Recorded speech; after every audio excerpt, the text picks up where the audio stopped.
Bueno, buenas noches. Entonces el día de hoy vamos a ver el tema de fiebre icterohemorrágica en Colombia y bueno, vamos a empezar. Entonces Colombia es un país que está ubicado en el trópico y es pues endémico para muchas enfermedades febriles agudas de origen infeccioso.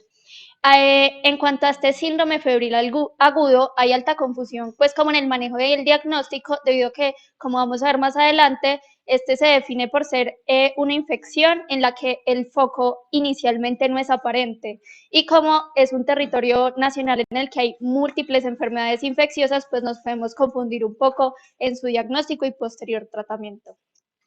Entonces el síndrome febril agudo se va a definir como un inicio repentino de fiebre que es menor a 7 días en pacientes entre 5 y 65 años, en los cuales no se han encontrado ni signos ni síntomas aparentes de un foco infeccioso claro. Colombia tiene más de 60 enfermedades infectocontagiosas con un comportamiento que es endemioepidémico y más del 85% del territorio nacional tiene enfermedades que se pueden manifestar por un síndrome febril agudo. Entonces, pues el día de hoy vamos a ver 3 patologías como principales que me parecen que pueden ser como las más características y las más importantes, que van a ser el dengue, la malaria y la leptospirosis. Entonces el dengue es un virus de la familia Flaviviridae del género Flavivirus, es un virus ARN monocatenario envuelto y es una arbovirosis, es decir, que es transmitido por insectos o artrópodos. Y de este hay 5 serotipos. Hasta hace poco se decían que eran solo 4, pero se ha descubierto un quinto, y esto es muy importante debido a que la inmunidad de este virus es muy característica, porque cuando uno tiene primero una infección por un serotipo y posteriormente hay una por otro, se puedan dar manifestaciones clínicas que son mucho más graves, y eso es muy característico de zonas que son endémicas como lo es Colombia. Entonces, el vector va a ser Aedes aegypti y Aedes albopictus. Aedes aegypti es el vector más eficiente. Este lo que va a hacer es habitar en ambientes peridomésticos y va a tener un periodo pues como de picadura que es diurno. Los huevos se suelen pues dejar en reservorios que pueden ser tanto naturales como lo son los charcos o las lagunas, o artificiales como lo son las casas que tienen pues reservorios de agua, tanques de agua lluvia o pues también otras fosas. Estas se encuentran en zonas tanto urbanas y rurales y se puede transmitir a alturas de menos de 2.200 metros sobre el nivel del mar, que es el 90% del territorio colombiano, pues por lo que vemos que tiene una amplia distribución. Y Aedes albopictus, estos son más tolerantes al frío, tienen una distribución geográfica más amplia, pero estos se alimentan en menos frecuencia de los humanos, por lo que pues son vectores que son menos eficientes a pesar de su distribución. Estos vectores también pueden transmitir los virus del Zika y del chikungunya, por lo que también podemos ver que hay brotes que son simultáneos de estas enfermedades en muchas áreas. Entonces la transmisión se da, pues el mosquito inocula el virus en el paciente. Pues ellos durante una sola comida pueden picar a muchos humanos, por lo que se puede ver que en un hogar puede haber varias personas infectadas al mismo tiempo. Y suele ser sobre todo en personas que están en el día en la casa, entonces se ve principalmente en mujeres y en niños. Tiene un periodo de incubación que es aproximadamente de 5 a 7 días, mientras se va a dar la fase virémica, y ya nuevamente, pues si el mosquito lo vuelve a picar en esta fase, se va a volver a infectar, se reproduce el virus en el intestino, luego pasa a las glándulas salivares y se vuelve a repetir el ciclo. Esta se caracteriza por ser una enfermedad febril aguda en las que se observan 2 o más de las siguientes manifestaciones clínicas. Entonces puede haber náuseas, vómitos, exantemas, cefalea, dolor retroocular, que suele ser muy característico, que es un dolor cuando el paciente mueve los ojos, mialgias, artralgias, petequias o prueba del torniquete positiva, y también suele haber leucopenia, que es característica de esta enfermedad. Como podemos ver, pues son síntomas que son muy inespecíficos y los podemos confundir con muchas otras enfermedades pues que suelen tener un inicio similar, por lo que debe haber claves diagnósticas para poder identificarla. Entonces van a haber signos de alarma que son importantes para esta enfermedad, porque eso va a depender la clasificación del paciente y el manejo que le vamos a dar. Entonces los signos de alarma van a ser el dolor abdominal, que lo mencionan porque ya va a haber una extravasación de plasma que está generando como unos inicios de una ascitis, y también puede haber acumulación de líquido pues como a través de los riñones o detrás de ellos, que genera afectación de fibras nerviosas y un dolor pues que es referido. Vómito persistente de 2 o más episodios en 1 hora o 4 más episodios en 6 horas, que haya manifestaciones clínicas de acumulación de fluidos, como lo pueden ser derrames pleurales o ascitis o edema, sangrado de mucosas, letargo, hepatomegalia mayor a 2 centímetros y un aumento del hematocrito, que este se aumente en al menos 2 mediciones consecutivas en el seguimiento que estamos haciendo del paciente. Esto va a tener un amplio espectro de manifestaciones clínicas que puede ir desde un síndrome febril leve en el que el paciente se siente maluco pero mejora, pero también puede generar pues afectaciones severas con extravasación plasmática y shock, y este se da sobre todo cuando baja la fiebre, por lo que debemos estar muy atentos. La clasificación pues ha cambiado y se va a clasificar en dengue sin signos de alarma, con signos de alarma y dengue grave, que ya más adelante vamos a explicar cada uno en detalle. Entonces, esta es una enfermedad que tiene 3 fases principalmente: una febril, una que es crítica cuando se da la efervescencia y una fase que ya es de convalescencia o de recuperación. Entonces, empezando por la fase febril, esta se va a dar 5 a 8 días después de la picada del mosquito, que va a ser el periodo de incubación, y la fiebre va a durar aproximadamente 3 a 4 días. Acá el paciente va a tener un malestar general y va a tener los signos de deshidratación, pues tanto por la fiebre como porque ya puede empezar a tener otras manifestaciones sistémicas, como lo es el vómito. También puede presentar las mialgias, las artralgias, el dolor lumbar. En esta fase y cuando está finalizando es cuando se presenta el rash. Y como vemos, todavía no hay afectaciones paraclínicas, entonces el paciente va a tener unas plaquetas normales que están altas y un hematocrito pues normal que está bajo porque no ha empezado la extravasación plasmática. Y la viremia, acá es donde la vamos a tener detectable. Es muy importante tener en cuenta este periodo, cuánto dura, porque este es el momento en el que encontramos el virus en la sangre y esto va a definir pues como los métodos diagnósticos que vamos a utilizar. Entonces acá podemos ver que cuando se presenta rash, este aparece 2 a 5 días después del inicio de la fiebre. El rash suele ser sobre todo macular, en tronco y extremidades, y también hacia la fase final del periodo febril o inmediatamente después de la efervescencia se pueden empezar a ver petequias. Hay una imagen muy característica, pues que es esa que vemos allá, que es la de Islas Blancas en Mar Rojo, que es muy característica del dengue, que es muy sugestiva de esta enfermedad. Entonces vamos a ver una extremidad que es roja y con unas pues como máculas blancas. Acá podemos ver que es muy característico ese exantema muy macular, sobre todo en el tronco, y nuevamente las Islas Blancas en Mar Rojo. Y acá es característico encontrar sangrados, digamos, en sitios de venopunción, o también el paciente puede presentarse con epistaxis, con sangrado en las encías.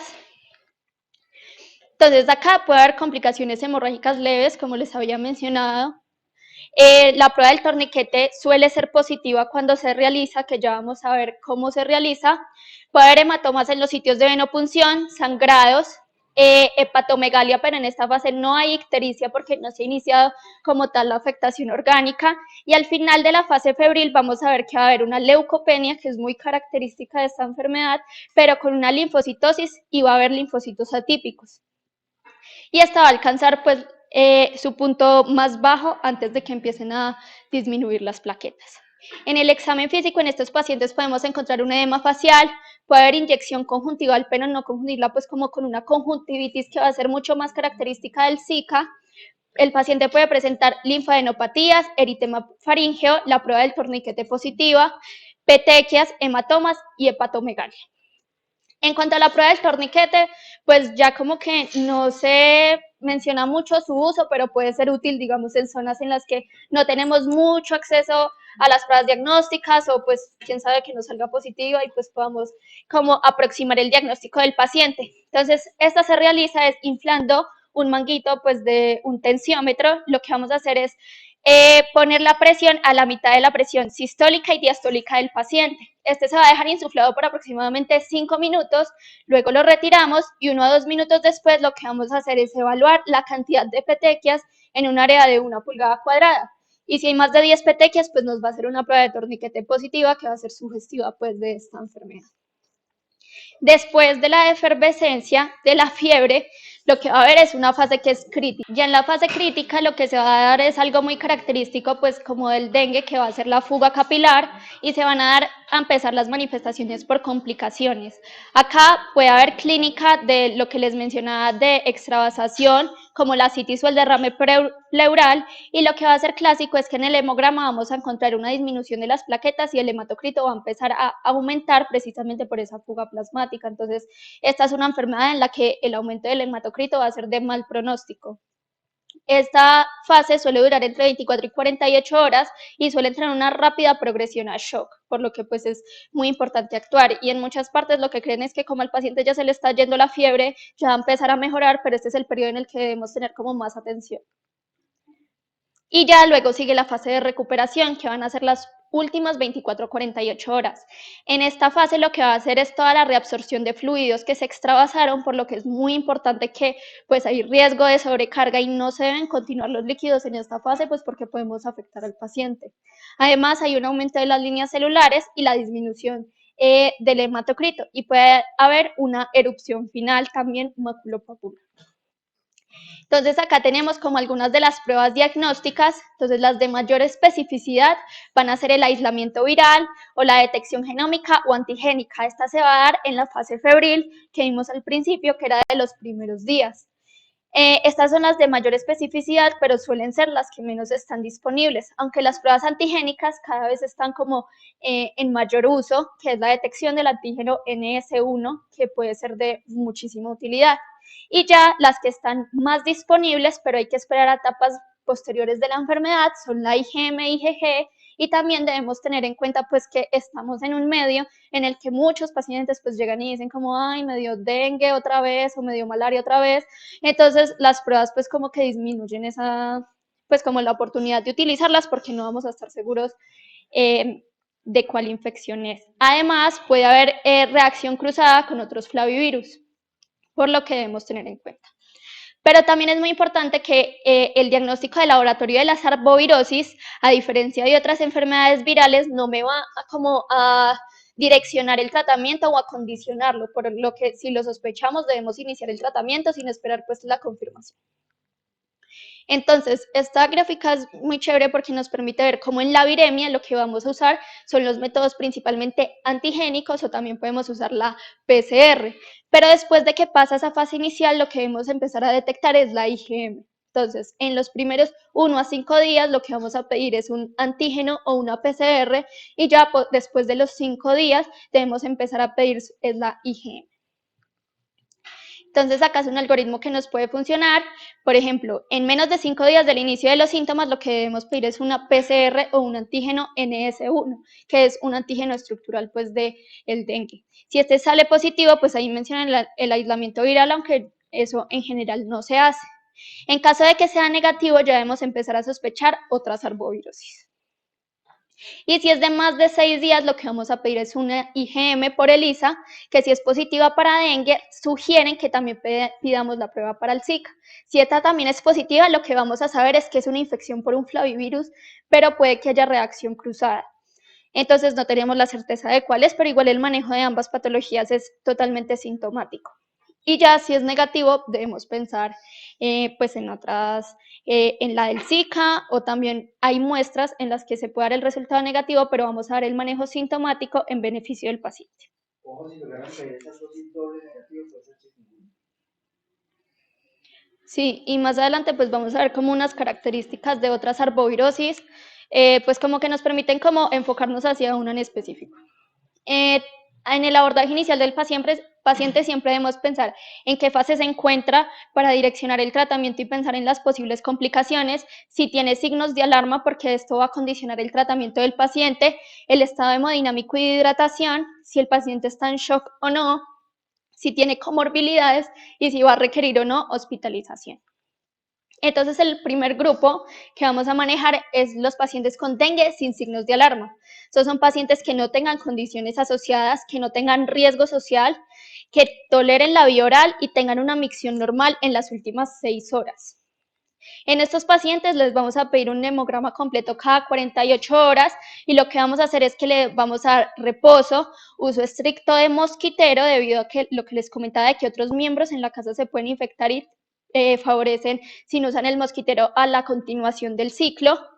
Y se recomienda ingesta de líquidos por vía oral. Lo que se recomienda es que tomen al menos 5 vasos al día de sales de rehidratación oral.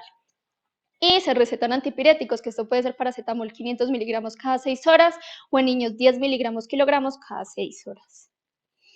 Es importante que no debemos administrar ni aspirina ni AINES debido a que estos nos pueden generar sangrados digestivos que en estos pacientes pues pueden generar una complicación muy rápida.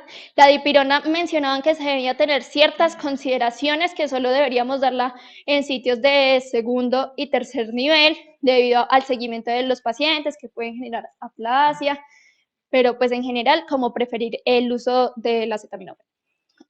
No usar corticoides ni antibióticos, interrumpir las vías intramusculares o intrarrectales.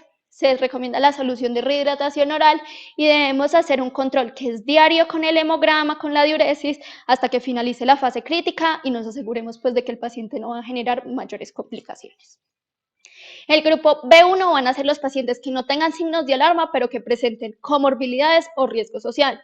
Entre las comorbilidades está si la paciente está en embarazo, si es menor de 1 año o mayor de 65 años, obesidad, hipertensión, diabetes, enfermedad renal, patopatía crónica o esté en tratamiento con anticoagulantes debido a que pues, hay múltiples manifestaciones hemorrágicas. Y riesgo social es un paciente que vive muy lejos y no le podemos hacer el control cada 24 a 48 horas con el hemograma, que tenga un difícil acceso al servicio de salud y bueno, que viva solo, que no tenga transporte para el seguimiento. Entonces son pacientes que debemos manejar intrahospitalariamente. En estos debemos mantener principalmente la hidratación por la vía oral si el paciente la tolera. Si no iniciamos líquidos cristaloides 2 a 4 cc kilo hora y reiniciamos la vía oral pues como lo antes posible porque esta va a ser la vía preferida. Y el tratamiento sintomático va a ser igual que en el grupo A. En cuanto a los pacientes con signos de alarma, que fue los que les mostré al principio, que tenían dolor abdominal, signos de extravasación, que tenían hepatomegalia, letargo, bueno, etcétera, estos ya los debemos manejar en un ambiente hospitalario, debido a que estos son pacientes que nos están mostrando que ya tienen una afectación que es orgánica. Esto debemos tener monitoreo continuo cada 4 a 6 horas de los signos vitales, la perfusión y la diuresis, administrar la cantidad mínima de líquido que podamos como para asegurar la perfusión, pero no nos debemos ir a pasar porque en la fase de ya como en la recrudescencia lo que va a hacer es que se va a volver a absorber todo ese líquido y le podemos generar pues como encharcar al paciente. Y solo debemos administrar los líquidos en el periodo crítico, no después. Entonces, en estos pacientes con dengue sin signos de alarma que no están en shock, entonces vamos a dar una administración inicial de 10 cc kilo en 1 hora. Esto se puede repetir hasta 3 veces si el paciente no mejora. Luego, lo que vamos a hacer es que el hematocrito se va a realizar antes y después de administrar los líquidos y vamos a ver cómo están esos parámetros hemodinámicos. Si el hematocrito sigue en ascenso, ya se está normalizando o incluso está descendiendo. Si el paciente muestra signos de que los signos vitales y el hematocrito ya están estables, podemos dejar como una infusión de líquidos de 5 a 7 cc kilo hora en las siguientes 2 a 4 horas, luego pasarlo de 3 a 5, ya de 2 a 4 y podemos evaluarlo otra vez en 24 a 48 horas. Los signos vitales, la perfusión y la diuresis se deben medir cada 4 horas para asegurarnos de que el paciente no está evolucionando a el grupo de shock. En caso de que le demos las 3 infusiones en 1 hora de 10 cc por kilo y el paciente no mejore, ya inmediatamente lo debemos tratar como un paciente del grupo C, que ya vamos a ver adicionalmente. Y la glicemia la debemos tomar cada 12 a 24 horas. Los criterios de mejorías clínicas en este grupo de pacientes: que desaparezcan los signos de alarma, que haya regresión de los síntomas, estabilidad de los parámetros de los signos vitales, que el paciente mejore su diuresis, que haya una disminución del hematocrito o una estabilidad del mismo, que tolere la vía oral y que recupere el apetito. En cuanto al dengue grave, ya van a ser los pacientes que están en shock o en dificultad respiratoria por la extravasación grave de plasma, los pacientes que tienen sangrado grave como lo es la matemesis, melena, metrorragia voluminosa o sangrado del sistema nervioso central, o paciente que ya se evidencia que tenga compromiso orgánico, digamos que tenga las ALT y AST muy elevadas, mayores a 1000, que haya alteración del estado de conciencia, miocarditis o en general cualquier afectación que ya nos indique que está afectando órganos blancos y lleve una disfunción que ya es sistémica. Entonces, en este paciente ya lo debemos hacer el ABC, asegurar la vía aérea, ver que tenga un buen estado circulatorio, siempre iniciar la oxigenoterapia.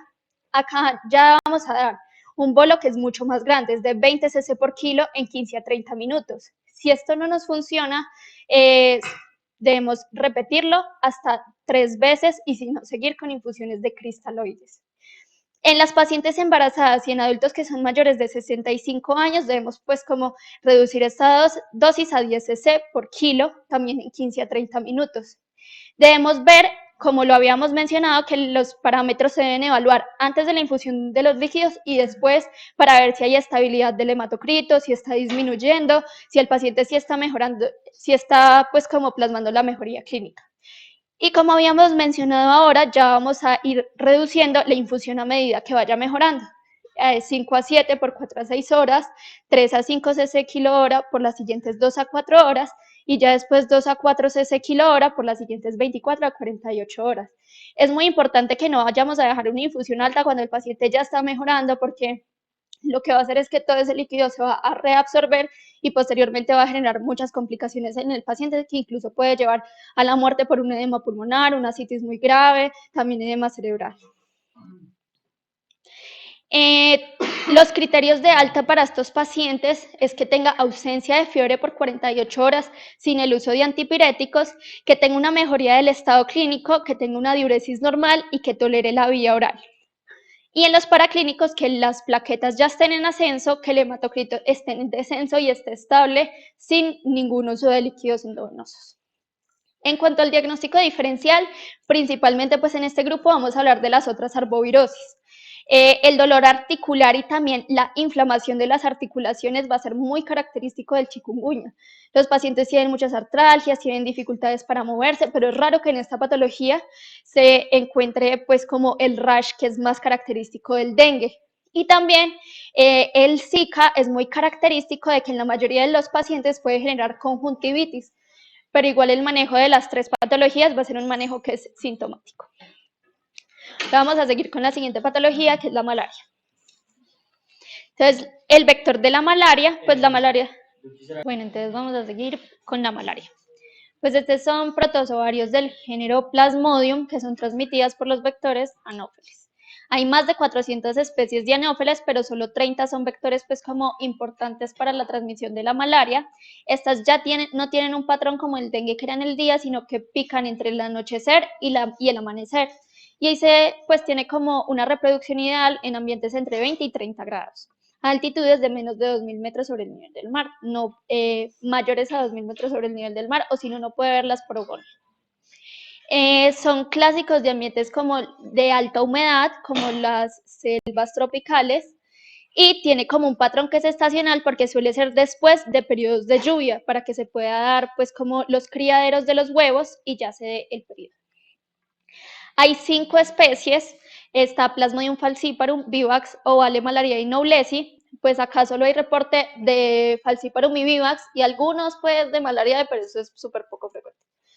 Entonces vamos a hablar principalmente de falciparum y vivax. Entonces falciparum, afecta a los eritrocitos en todas sus edades, por lo que tiene parasitemias que suelen ser muy altas y suele tener daño orgánico, que es muy importante por el fenómeno del secuestro vascular en los órganos, y también pues el que tiene mayor mortalidad. Este tiene un periodo de incubación que es de 12 días y el ciclo eritrocítico es de cada 48 horas. Esto va a ser importante pues para las manifestaciones clínicas, sobre todo para pues como los reportes que dan de la fiebre que se da cada 2 días, seguida de los escalofríos y el malestar del paciente. Y Plasmodium vivax lo que tiene es que es una infección principalmente de los reticulocitos, por lo que las parasitemias suelen ser más bajas porque estos están en menor cantidad. El daño orgánico y la muerte la pueden generar, pero en menor cantidad, aunque ahorita vamos a ver que nuestro departamento pues tiene como unas características particulares frente al resto de departamentos de Colombia. El periodo de incubación es de 14 días y ya también el ciclo eritrocítico es de aproximadamente 48 horas. Es muy importante que estas tienen recaídas porque suelen generar formas en el hígado que quedan ahí latentes, que no se pueden manejar con los pues antimaláricos, que se trata Plasmodium falciparum porque deja hipnozoitos en el hígado que deben ser tratados pues con medicamentos que son especiales, la primaquina y la tafenoquina. Entonces, el ciclo de vida, el mosquito pica y van a entrar los esporozoitos a la sangre. Estos esporozoitos se van a ir por vía hematógena y linfática al hígado. Allí van a hacer un ciclo hepático inicial, donde se va a dar la reproducción de merozoitos y estos vuelven a salir a la sangre a invadir los glóbulos rojos. Acá lo que se va a dar es un nuevo ciclo de reproducción y se reproducen tanto que lo que van a hacer es explotar los glóbulos rojos y por eso se van a dar tantas manifestaciones de anemia, trombocitopenia, sangrados y tanta afectación del paciente. En este ciclo se van a liberar ya trofosocitos y también hay una reproducción sexual donde salen los gametocitos que van a ser los que van a volver a infectar el mosquito cuando pica otra vez al paciente. Entonces, alguna de la evidencia nacional que tenemos, estos son ensayos de Arévalo Herrera, que son como los que más han realizado estudios en el territorio nacional sobre los síntomas, pues como que se presentan acá, porque como sabemos muchas de las descripciones son, por ejemplo, de África, que tiene un patrón muy diferente al que tenemos acá, porque esta es una zona de baja transmisión. Entonces, los síntomas principales que vamos a tener van a ser la fiebre, la astenia dinamia, el escalofrío y la cefalea. Como vemos, son síntomas que son muy inespecíficos, que ahorita también veíamos que podían estar en la etapa inicial del dengue. Y los signos clínicos que podemos encontrar es la palidez, la ictericia, suele ser muy característica porque como vimos al inicio del ciclo, se va a ir primero al hígado, también puede haber fiebre en gran cantidad de los pacientes y hepatomegalia. Como vemos acá, la mayor cantidad de complicaciones se da por disfunción hepática. Esto también lo encontramos mucho en nuestro medio, de que los pacientes suelen elevar a altos niveles las bilirrubinas y las transaminasas. También puede haber trombocitopenia severa por niveles menores a 50.000, disfunción renal y anemia severa con una hemoglobina que es menor a 7. Entonces, la malaria no complicada, pues los síntomas iniciales suelen ser muy inespecíficos, como les comentaba, las mialgias, las artralgias, los pacientes con astenia y adinamia, pueden tener un dolor abdominal, cefalea, fiebre, sudoración, y siempre lo debemos sospechar en pacientes febriles con exposición en una zona endémica. El algoritmo que nos plantean, pues como del síndrome febril en Colombia, lo que recomiendan es que en un paciente que haya viajado, o sea, de una zona endémica, que tenga un síndrome febril agudo, lo primero que debemos hacer es una gota gruesa, porque la malaria pues es como lo principal que debemos tratar y lo que más puede comprometer al paciente. Entonces siempre debemos iniciar el diagnóstico como sospechando la malaria y tratando de descartarla. Y es malaria complicada, todos los pacientes que no cumplan los criterios de complicación, que ya lo vamos a ver, pues que esos están como muy bien establecidos y se tienen que clasificar en ese grupo. Entonces, la malaria complicada, hay unos criterios que nos plantea el INS, pues que son todos estos de acá, que los pueden leer. Pero hay como diferentes estudios que se han realizado, que son, por ejemplo, los de Toni Castaño, que se han aplicado a zonas que son de baja transmisión. Por ejemplo, muy especialmente en nuestro departamento, de que hay pacientes que no tienen que estar clasificados en esto, pero si vemos que va hacia una complicación, por ejemplo, que no tenga una trombocitopenia tan severa o una parasitemia tan alta, o que digamos la anemia no sea con una hemoglobina menor a 7, pero con que esté anémico, trombocitopénico, ya estén elevando las transaminasas, debemos prever que es un paciente que está yendo hacia una complicación e igual lo debemos tratar en el grupo de malaria complicada. Entonces, aunque los criterios nos sirven mucho para la clasificación inicial del paciente, siempre debemos tener en cuenta pues hacia dónde va nuestro paciente y qué manejo le vamos a dar. Las principales características que puede haber de complicaciones son la hipoglicemia, la anemia, la trombocitopenia, pueden tener acidosis. La malaria cerebral, en realidad en nuestro medio esto no es tan frecuente, se da sobre todo en zonas como África, donde son pacientes que tienen parasitemias muy elevadas, que se reinfectan múltiples veces, que tienen tratamientos inadecuados y ya se llevan a muchas tasas de complicación. Puede haber edema pulmonar, afectación renal y afectación hepática, que esta sí es muy característica. La malaria en el embarazo debemos tener consideraciones especiales porque son pacientes que se tienden a complicar muy fácil. Hay ciertas condiciones como la presencia del condritis sulfato en la placenta, que lo que hace es un secuestro placentario del parásito y va a generar una disminución del transporte de hormonas y nutrientes, lo que nos va a desencadenar en restricción del crecimiento intrauterino, parto prematuro, puede haber abortos, puede haber malaria congénita y puede haber muerte materno-perinatal, por lo que este es un grupo que es de alto riesgo y siempre lo debemos tener en cuenta. Hay ciertos factores que son protectores y predisponentes, como ya lo hemos visto. Solo hemos escuchado muchas que son factores que son sobre todo evolutivos, porque se han dado sobre todo en África, donde ha sido pues la malaria desde hace muchísimos años y lo que han como evolucionado rasgos que les permite protegerse. Hay factores protectores como la hemoglobina AS, la hemoglobina C, la talasemia, las glicoforinas A y B y el grupo sanguíneo O, que se ha encontrado en estudios que es como el más prevalente en zonas como África. Acá también hay como factores importantes, como que hay pacientes que han mutado el antígeno de UFI, que es un antígeno de la superficie de los eritrocitos, que necesita Plasmodium vivax para invadirlo. Entonces, los pacientes que han mutado y que carecen de ese antígeno, pues no pueden sufrir una infección por Plasmodium vivax. Y también la hemoglobina fetal es un factor predisponente, por lo que en neonatos no se encuentra la malaria.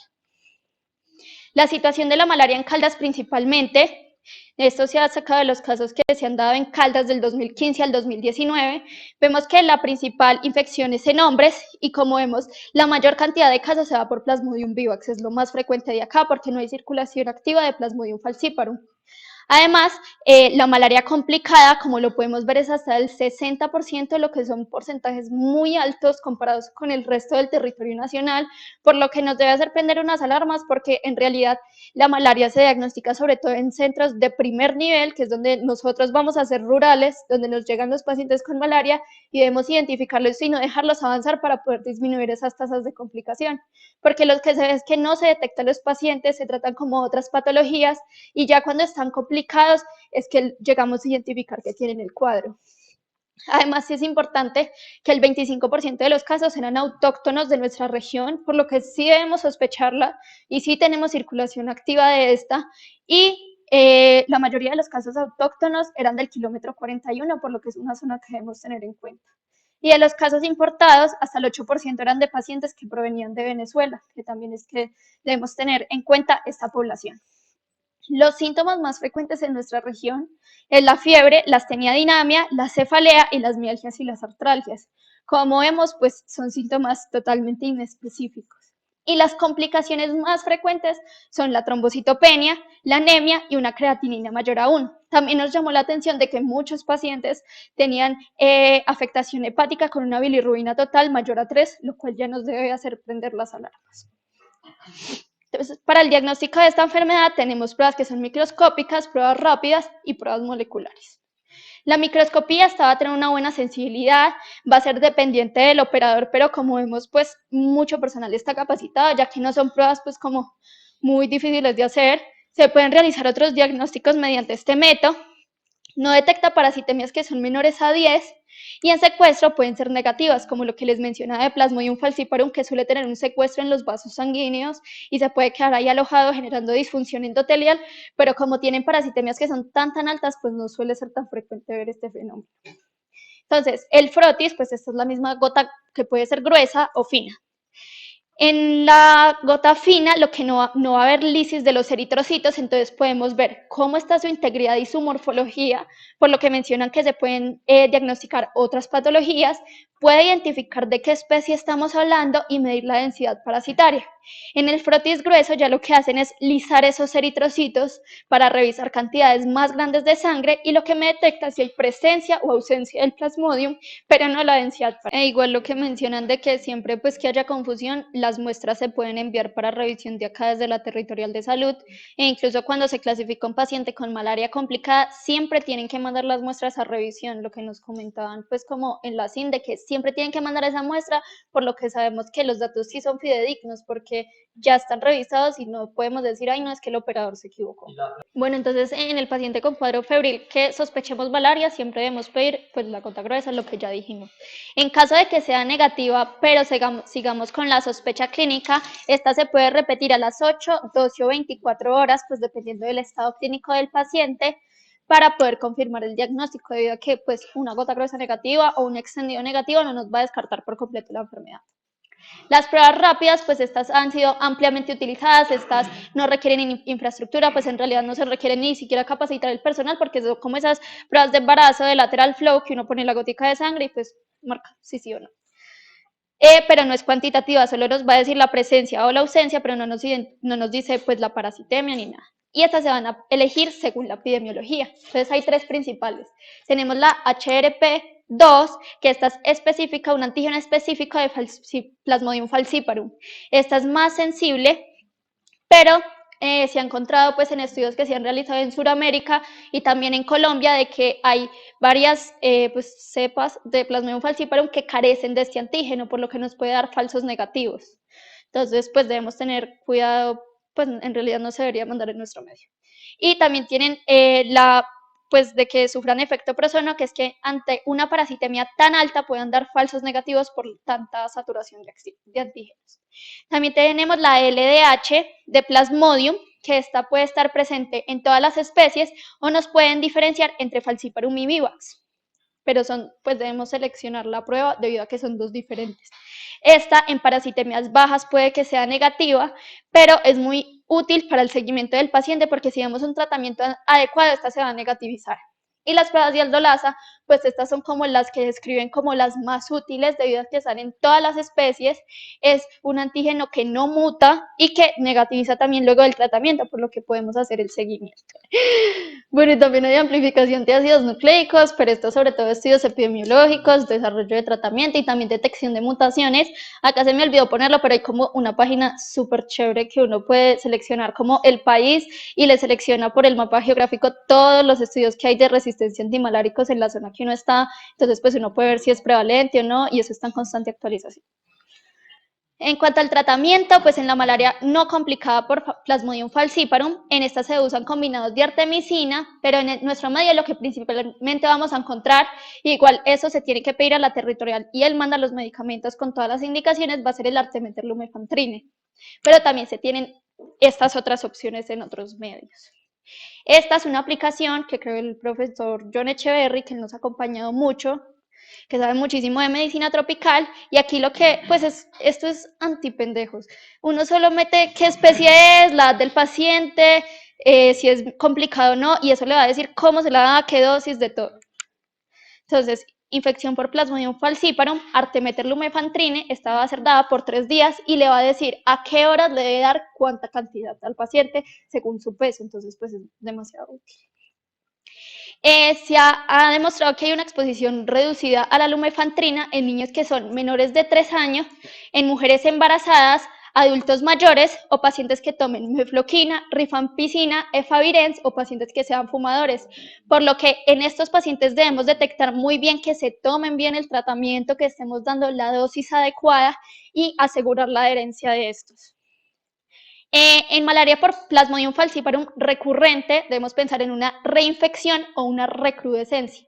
La reinfección pues es como frecuente en nuestro medio, por así decirlo, pues como en Colombia, debido a que hay zonas que tienen una transmisión pues sostenida de esta enfermedad, que es muy frecuente como en el Pacífico colombiano o en zonas que son como cercanas a Antioquia, y pues en realidad los pacientes llegan diciendo como me dio malaria otra vez, entonces no debemos sospechar una resistencia al tratamiento, sino que está nuevamente infectada.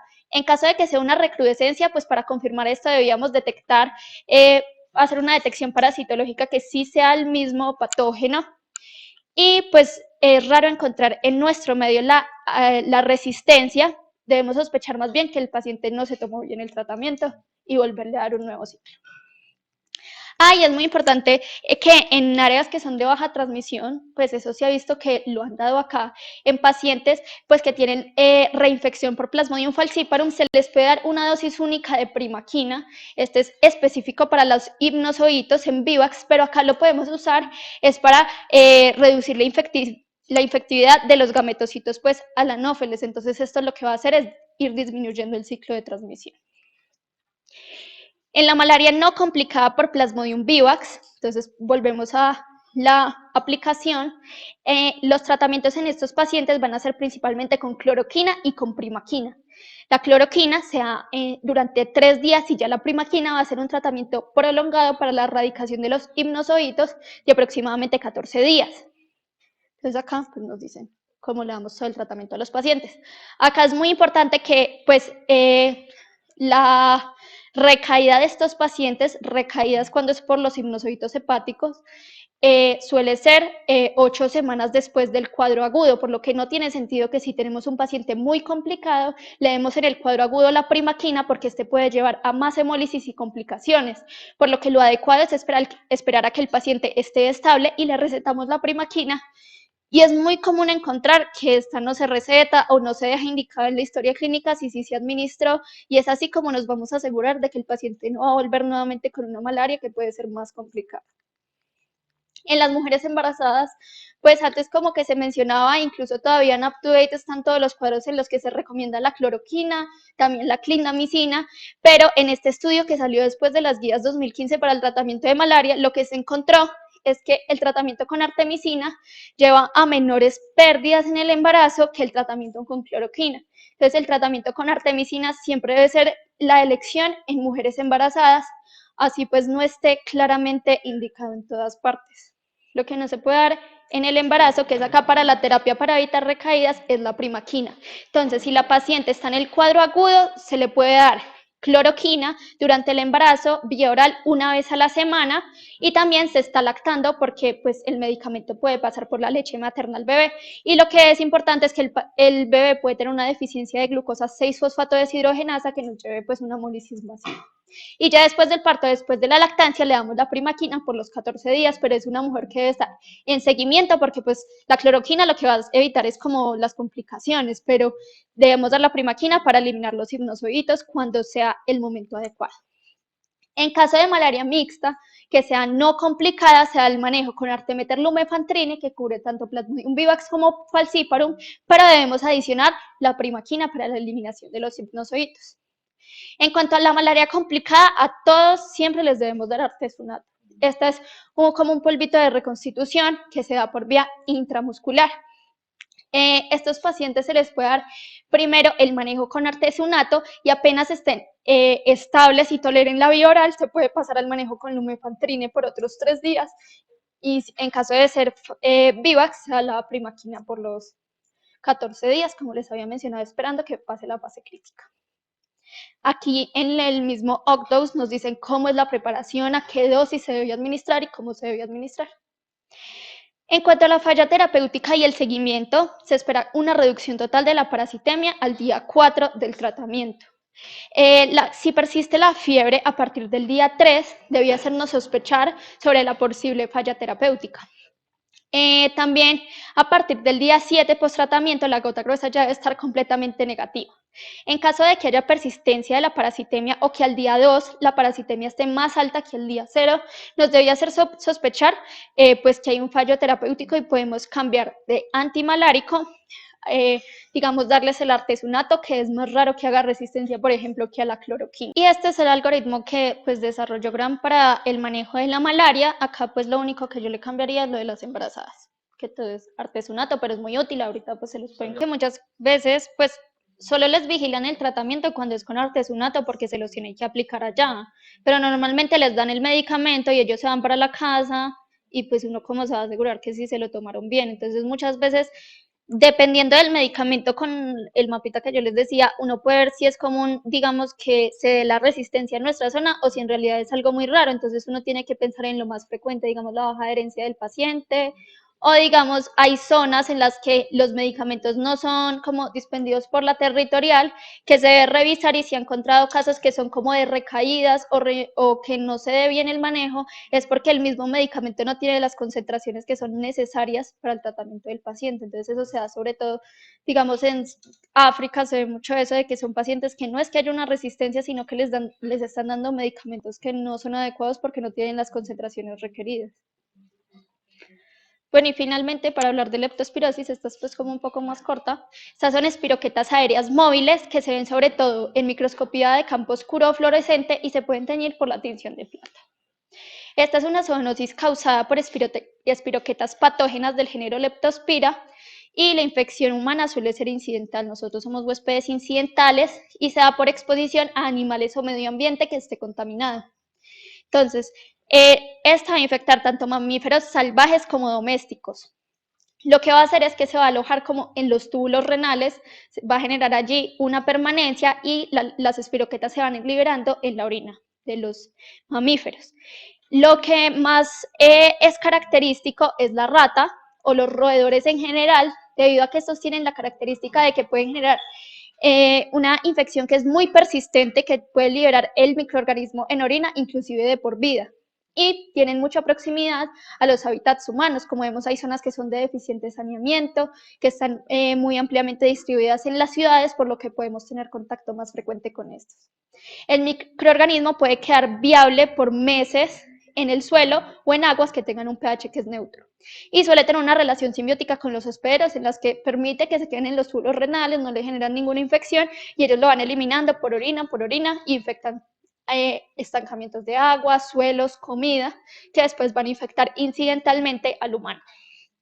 Entonces, el humano se va a infectar principalmente por abrasiones en la piel y por las mucosas, cuando uno se expone a la orina de los animales, pues que están contaminando sobre todo aguas y alimentos. Entonces hay factores de riesgo pues que debemos tener en cuenta, sobre todo factores ocupacionales. Entonces pacientes que son agricultores o ganaderos, pacientes pues que son veterinarios, que trabajen en alcantarillados, que hayan estado en contacto con cultivos de arroz, porque esos son puros estancamientos de agua, personal militar, se han descrito muchos brotes en personal militar debido a que estos pues tienen mucho contacto con aguas y pues quedan así mojados todo el día. Y también caminar descalzo en aguas superficiales. Actividades como natación de agua dulce, kayak o ciclismo de montaña, y también factores domésticos como los que trabajan con ganados, que están en mucho contacto con perros, sobre todo pues que son como callejeritos, la recolección de agua lluvia en las casas que puede estar contaminada y si hay infestación por roedores.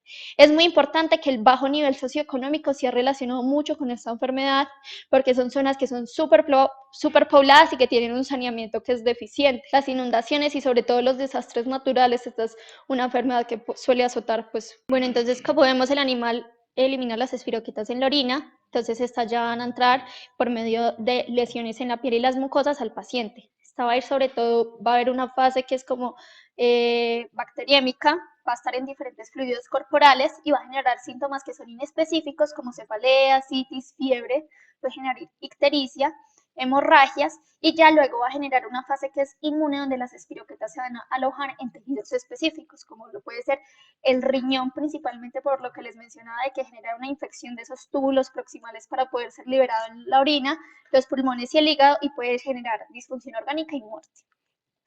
Entonces las manifestaciones clínicas como las otras entidades suelen ser muy inespecíficas, unas cefaleas, fiebre, escalofrío. Acá es muy característico las mialgias. Los pacientes suelen tener dolor muscular, sobre todo el abdomen, que puede simular un abdomen agudo, pero es más que todo por las mialgias, no porque tengan algo abdominal. Y también es muy característico las mialgias en las pantorrillas. Y la inyección conjuntival es muy característica.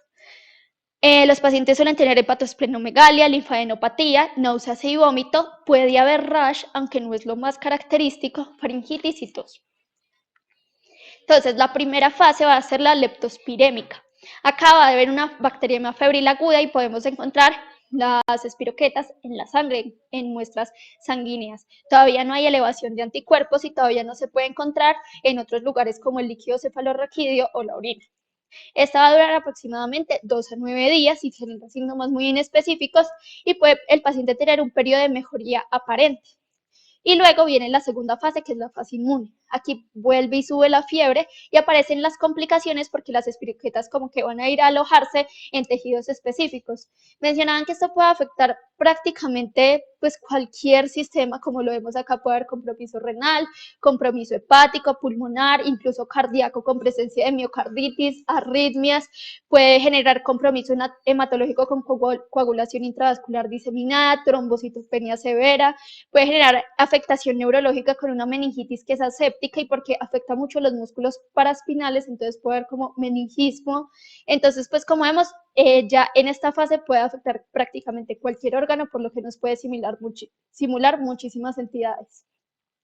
Tenemos esta tríada característica que es la enfermedad de Weil, que es como una forma grave de la patología en una fase tardía, que genera ictericia por afectación hepática, lesión renal aguda muy característica y también hemorragias, que se va a caracterizar sobre todo por hemorragias conjuntivales. Entonces, para resumir acá, se genera la infección, se dan los síntomas, sobre todo inespecíficos, y una diseminación hematógena para generar las manifestaciones sistémicas. Acá puede generar una nefritis intersticial, también puede haber uremia, oliguria, lesiones vasculares, meningitis, sobre todo asépticas, y ya después se va a dar la recuperación posterior al tratamiento, pero el paciente puede continuar con muchísimos síntomas, como lo son las cefaleas, puede quedar con paresias, con signos oculares y se ha mencionado que también con depresión. El diagnóstico, los paraclínicos también van a ser un poco inespecíficos para la enfermedad. Puede haber por la afectación hepática que se aumenten las aminotransferadas, las bilirrubinas y la fosfatasa alcalina. Puede haber elevación de la creatinina, que suele ser característico en esta patología, nefritis tubulointersticial, necrosis intersticial y atrofia tubular. Acá lo que vamos a ver es que en el uroanálisis vamos a ver proteinuria, piuria, hematuria microscópica y cilindros que son hialinos y granulares. Y podemos ver leucocitosis con desviación a la izquierda y una trombocitopenia. Para el diagnóstico hay técnicas que son moleculares, métodos directos y las serologías. Entonces, para el aislamiento como tal de las leptospiras se puede tener el cultivo, pero el crecimiento de esto puede tardar meses, es súper difícil de hacer, entonces pues en realidad no se realiza. También tenemos la PCR, que es muy útil en el diagnóstico, sobre todo en la primera fase que vimos que era como la bacteriémica. Y también hay microscopía de campo oscuro, pero mencionan que esto ya no se realiza, que es difícil de identificar en las muestras. Entonces, lo que vamos a tener a la mano va a ser la PCR si está disponible. Ya después vamos a tener la serología, que son los métodos que siempre se deben hacer en conjunto con la PCR en caso de que la tengamos. Tenemos el ELISA, que nos va a detectar IgM e IgG. Esta puede detectar incluso en bajos niveles antigénicos, pero están ausentes en etapas tempranas de la enfermedad. Entonces, cuando llegue el paciente que esté en el cuadro agudo, pero que ya esté en la fase inmune, es decir, que hayan pasado aproximadamente 8 días desde el inicio de los síntomas, se puede tomar la primera muestra. Y aproximadamente a los 15 días se debe tomar una segunda muestra, que estos son los sueros pareados, para ver la seroconversión de IgM a IgG.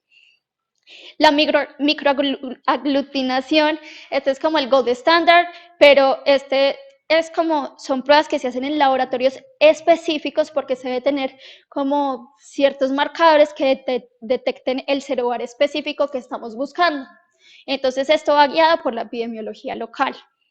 Esta también se debe realizar en sueros pareados porque se debe buscar que se eleven 4 veces los títulos de anticuerpos en cuanto a la etapa aguda. Y la hemaglutinación indirecta, esta detecta IgG e IgM en los primeros días de la infección. Esta sí es útil en la etapa aguda, pero tiene una menor sensibilidad que el ELISA. ¿Qué nos recomiendan como los últimos textos que han salido? Es que el diagnóstico inicial sea por PCR y ELISA. Y en caso de que alguna sea positiva, ya se manden las muestras al CDC para la microaglutinación, porque ellos son los que tienen como la detección de esos serobares específicos y son laboratorios como más especializados, por lo que debe ser eso enviado después para la confirmación. En cuanto al tratamiento, pues como sabemos, las espiroquetas son como las bacterias que son más sensibles a los antibióticos. Entonces, el manejo ambulatorio se va a dar en pacientes que no tengan comorbilidades y que todavía no tengan ninguna afectación de ningún órgano blanco. Entonces, que los síntomas sean simplemente inespecíficos, que toleren la vía oral y que estén clínicamente estables. En estos pacientes se va a dar manejo con doxiciclina, 100 miligramos cada 12 horas por 7 días. Se debe pedir un hemograma, una PCR, la creatinina y el BUN por la afectación urinaria, que siempre la debemos tener presente, electrolitos, función hepática y vigilar el gasto urinario de estos pacientes. Cada 48 horas debemos monitorizarlo, porque por lo que si es un paciente que tiene difícil acceso a los sistemas de salud, lo debemos dejar hospitalizado para el seguimiento. Y en caso de que desarrolle ictericia, reducción del gasto urinario, hematuria, tos o dificultad para respirar, que ya nos indique que está afectando un órgano blanco, debemos ingresarlo para el manejo hospitalario. El manejo hospitalario va a ser en todo paciente que tenga alguna comorbilidad o que ya muestre afectación específica de un órgano blanco, como lo habíamos mencionado. Acá el manejo va a ser con penicilina G 1.5 millones de unidades cada 6 horas o con ceftriaxona 1 gramo cada 12 horas durante 7 días. Y acá ya debemos extender, además de los exámenes previos, debemos hacer el uroanálisis, por lo que les comentaba que puede tener ciertas afectaciones como la hematuria macroscópica, la piuria. Debemos hacer pruebas de coagulación, electrocardiograma y radiografía de tórax porque puede generar afectación pulmonar, derrame pleural, también puede generar arritmias, por lo que debemos detectarla. Debemos suspender todo medicamento que sea hepatotóxico o nefrotóxico. En caso de que haya alguna manifestación hemorrágica, suspender anticoagulantes y antiplaquetarios y no dar manejo con esteroides a estos pacientes. Pues como unos casos clínicos, pues es como para que participen ustedes. Entonces, la primera es una paciente femenina de 16 años, procedente del Valle del Cauca. Se presenta en el servicio de urgencias con fiebre de 39 a 40 grados, cefalea, letargo y mialgias de 5 días de evolución. Hoy ha vomitado 3 veces y se queja de dolor abdominal. También notó algo de sangrado en las encías después de cepillarse los dientes en la mañana. Se presenta en buenas condiciones generales. Tiene un Glasgow 15 de 15, presión arterial de 94/68, frecuencia cardíaca 88, respiratoria 20 y sensibilidad abdominal leve y borde hepático palpable. Presenta este rash y estos son los paraclínicos. Tiene una leucopenia, una trombocitopenia, la hemoglobina está normal y el hematocrito también. ¿Qué diagnóstico inicial sospechan y qué más pruebas pues le solicitarían? Bueno, la paciente es ingresada y se comienza reanimación hídrica. A la siguiente hora se realizan nuevamente paraclínicos que evidencian un hematocrito del 46%, presión arterial 90/75, frecuencia cardíaca de 95 y la paciente presenta las extremidades frías. ¿Cuál es la clasificación y el manejo que le darían a esta paciente? Bueno, entonces pues muy bien, ya es un dengue grave y pues el manejo debe ser con la reanimación hídrica que es intensiva con 20 cc kilo hora inicial de 15 a 30 minutos y ya podemos empezar a disminuir la infusión mientras que los parámetros circulatorios comiencen a mejorar. A esta se inicia reanimación hídrica a 10 cc kilo de cristaloides durante 1 hora, la presión arterial mejoró a 170 y la frecuencia cardíaca 86. Luego los líquidos se redujeron a 5 cc kilo durante las siguientes 2 horas. Su estado hemodinámico siguió mejorando, por lo que se realizaron observaciones cada hora de pulso, presión y gasto urinario y se tomó un hematocrito cada 6 horas durante las siguientes 24 horas. La infusión del líquido se redujo y 6 horas más tarde su hematocrito era del 41%. Y después de 48 horas se suspendieron los líquidos por vía intravenosa y fue dada de alta a su casa. Y esas son de las complicaciones más frecuentes después de la reanimación hídrica. Como podemos ver, los pacientes suelen responder muy bien si uno da el manejo hídrico juicioso y lo suspende a tiempo, porque si no los pacientes no se van a complicar por el dengue, sino por el manejo que ustedes le dieron, que le dieron demasiados líquidos y ya se empieza a complicar es por un edema pulmonar y por diferentes manifestaciones de exceso de líquidos. Entonces, como vemos acá, este es un caso de una paciente que se estaba poniendo grave muy rápido, ella empezó bien, llegó, no tenía pues las grandes manifestaciones, rápidamente se desmejoró, pero también si ustedes saben dar un manejo adecuado, rápidamente la paciente va a responder y deben suspender a tiempo para poder que no tenga complicaciones y pueda ser dada de alta de forma rápida. Este es otro caso, este es un paciente masculino de 16 años, se presenta en un hospital local con fiebre, cefalea frontal y dolores corporales durante 2 días. Ha vomitado 2 a 3 veces durante la enfermedad y no ha orinado durante las últimas 12 horas. No tiene tos ni dificultad para respirar y ha estado asistiendo a la escuela hasta su enfermedad. Había estado pescando en una corriente de agua urbana 5 días antes de enfermarse. Al examen físico encontramos estas manifestaciones, tiene un dolor... Tiene el hígado palpable a 4 centímetros por debajo del reborde costal, vaso no palpable, sensibilidad del ángulo renal bilateral, tiene fiebre, frecuencia cardíaca de 100 y presión arterial 90/60. Entonces, ¿qué paraclínicos usted le va a solicitar a este paciente? Del paciente, el parcial de orina reporta 20 glóbulos rojos por campo de alto poder, proteínas 1 cruz y cilindros granulares 1 cruz. La hematuria es importantísima, es un fenómeno. Oiga, Chino, hematuria del paciente de ustedes es de Pápora, ¿sí? Ah, se fue. No, pues microhematurias tempranas son muy comunes en fiebre amarilla y en leptospira cuando se van a llevar al paciente por delante. Bueno, el diagnóstico principal, pues ya lo dijimos, y qué pruebas pedirían para confirmarlo. La enfermedad va más. Y pues lo que mencionaba el profesor, pues que no se les olvide que siempre el síndrome febril agudo en Colombia se debe enfocar primero con pedir una gota gruesa para malaria. Es lo primero que tienen que pedir en todos estos pacientes, pues porque en realidad es un examen muy barato que se puede hacer en muchas partes y es lo principal que debemos descartar. Y este es finalmente paciente femenina de 45 años de edad procedente de Norte de Santander, quien se presenta al servicio de urgencias por cuadro de 5 días de evolución, consistente en picos febriles cuantificados en 39.4, cefalea, mialgias, artralgias, astenia adinama y dolor abdominal. Se encuentra con una presión de 90-60, frecuencia cardíaca 94 y respiratoria de 21.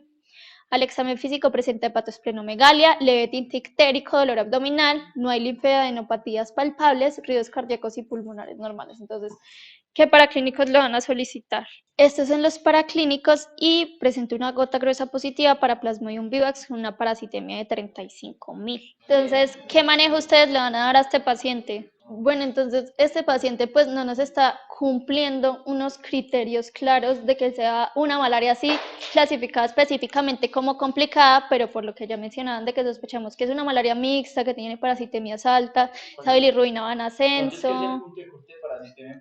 50.000.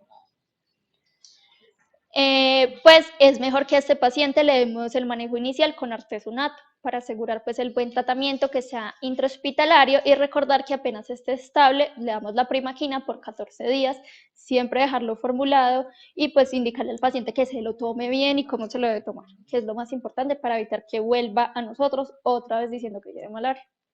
Y ya, eso fue todo, gracias.